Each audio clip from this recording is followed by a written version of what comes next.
কিছু শব্দ আছে যেগুলো কানে আসে না, সরাসরি আত্মার ভেতর ঢুকে পড়ে।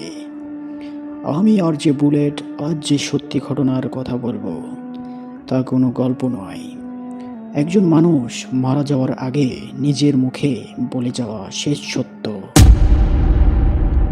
আসসালামু আলাইকুম, আমি আল্লাহর নামে এই ঘটনাটি আপনাদের সামনে তুলে ধরছি।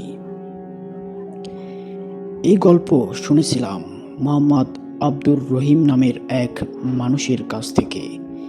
তিনি লিখেছেন, গ্রাম কুশিয়ারাপাড়, ডাকঘর আজমিরিগঞ্জ, থানা আজমিরিগঞ্জ, জেলা হবিগঞ্জ।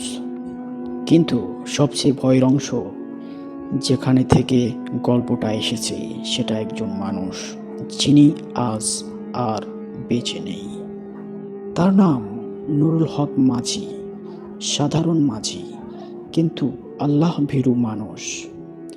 মৃত্যুর আগে তিনি গ্রামবাসীকে ডেকে বলেছিলেন, এই কথা কাউকে বলতে চাই নাই, কিন্তু আল্লাহ সাক্ষী, না বললে বুক ফেটে যাবে।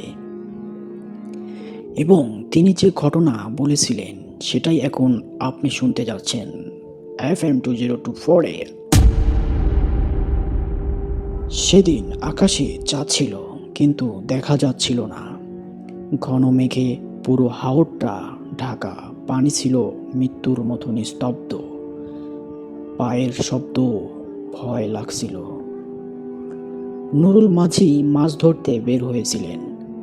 অনেকক্ষণ জাল ফেলেও মাছ নেই। তখনই তার নাকে লাগলো এক অদ্ভুত তীব্র গন্ধ।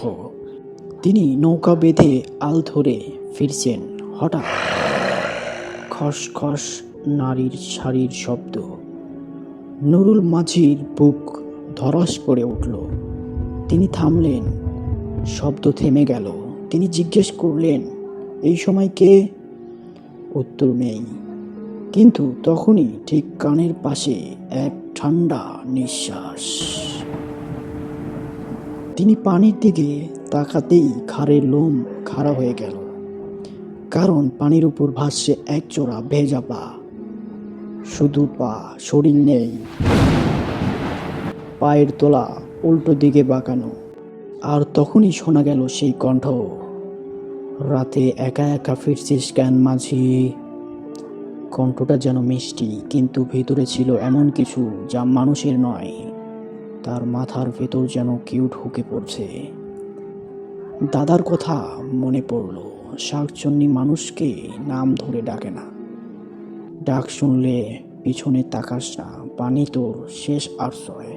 নুরুল মাঝি দৌড়ে পানিতে নেমে পড়লেন। ঠান্ডা পানি ছুতেই মনে হলো বেঁচে গেলেন, কিন্তু খস খস জলের ছপ ছপ শাড়ির শব্দ এবার আরো কাছে, আরো ভয়ঙ্কর।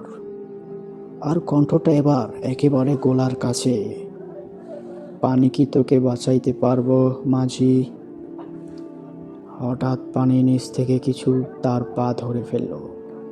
ধীরে ধীরে গোড়ালি জড়িয়ে ধরল। ঠান্ডা নয়, জ্বলন্ত ঠান্ডা। নুরুল মাঝি কোরআন পড়তে চাইলেন, কিন্তু তার জিহ্বা নড়ল না। আর তারপর অন্ধকার।